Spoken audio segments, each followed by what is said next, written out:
కాడ భక్తులు తీర్థ ప్రసాదాలు అందితే మంచిదని నమ్ముతారు. విభూది దొరికితే పుణ్యం అన్నట్టు ఫీల్ అవుతుంటారు. దేవుని మీద పూలు పూలమాలలు దక్కితే జన్మ ధన్యమైనట్టుగా సంబరపడుతుంటారు. కానీ గీడ కొందరు తన్నిపించుకుంటే మోక్షం వచ్చిందని ఫీల్ అవుతున్నారు.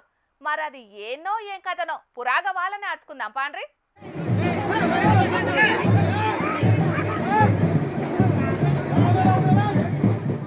సాములోరు పగబట్టినట్టేది అంటున్నాడు కదా ఒక్కొక్కలను. వాళ్ళు సుతం ఏం నామూష అనుకుంటలేరు. తన్నులు తింటే మా భాగ్యం అన్నట్టే ఎన్ను చూపెడుతున్నారు. ఒకళ్ళెనుకొక్కలు వరుస పెట్టి అందించుకుంటున్నారు. కర్నూలు జిల్లా అప్సరీ మండలంలో ఉన్న చిన్న హుతూరికాడి సిద్ధరామేశ్వర స్వామి రథోత్సవంలా ఎనికడుసుందత్తున్న ఆచారం వెనుకకు పోకుండా పాటిస్తున్నారు అక్కడి భక్త జనాలు. స్వామి వారికి కళ్యాణం జరిగిన తర్వాత ఆ పెళ్లి కూతురు వారికి మర్యాదలు తక్కువ చేసినారని వీరభద్ర స్వామి రూపంలో జంగమయ్య వచ్చి పెళ్లి కొడుకు తరపున వారిని కాలుతో తనడము ఇది ఒక అనావాదిగా అప్పటి నుంచి వస్తున్నటువంటి కార్యక్రమం ఉంది. ఎందుకంటే ఇప్పుడు జంగమ నుండి మనం కాళ్ళ ముక్తాం, వాళ్ళకి ఆశీర్వాదం తీసుకుంటాం.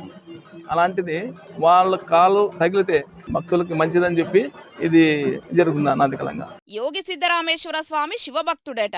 ఆయన ఎనకట 500 ఏండ్ల కింద శివ పార్వతుల కళ్యాణం జరిపించిండట. ఇక ఆడ భక్తులు చిన్న చిన్న తప్పులు చేసుడుతోని శివుని కుమారుడు వీరభద్ర స్వామి అక్కడి ఆలయ పూజారి జంగమయ్య రూపంలో వచ్చి శివ పార్వతుల ఉత్సవ విగ్రహాలను నెత్తిన పెట్టుకొని చేతిల త్రిశూలం పట్టుకొని అక్కడి భక్తులను కాలితోని దన్నిండట.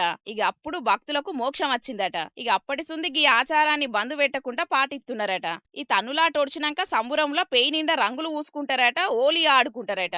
జంగమయ్య గట్టిగానైతే దన్నడట గాని ఈ కంప్యూటర్ కాలంలో కూడా అసొంటి ఆచారాలను వాటిస్తున్నారంటే ఈ ఊరోలను తారీఫ్ చేయాల్సిందే పోన్రి. ఇవ్వలాచారం ఎట్లుంటే మనకేంది గాని తన్నుల ఆచారం అయితే ఇచ్చంత్రంగా ఉందని చూసిపోతున్నారట చుట్టుముట్టు జనాలు.